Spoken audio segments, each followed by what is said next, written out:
2025, où nous finissons deuxième. 2026, on veut jouer devant, de la même manière. Donc aller gagner des courses, briller. Ici chez Dams, on forme les champions de demain.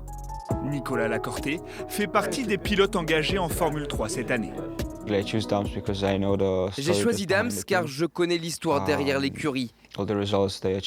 Les résultats qu'ils ont eus en Formule 2, j'ai confiance en eux. Pour atteindre le plus haut niveau, Dams s'est doté d'un simulateur dernier cri. Un investissement de plusieurs centaines de milliers d'euros pour reproduire toutes les sensations de pilotage. Aujourd'hui, c'est entraînement virtuel sur le circuit de Melbourne. Dernière répétition avant de s'envoler en Australie le week-end prochain. De toute façon, aujourd'hui, c'est impossible de rouler avec les voitures du championnat en dehors des courses du championnat. Donc, c'est vraiment uniquement avec des outils comme ça qu'on peut préparer les pilotes. Et c'est grâce à ça que Jack Crawford, l'an dernier, en F2, il finit deuxième du championnat. Il passait toutes les semaines avant les semaines de course, il est passé ici au simulateur.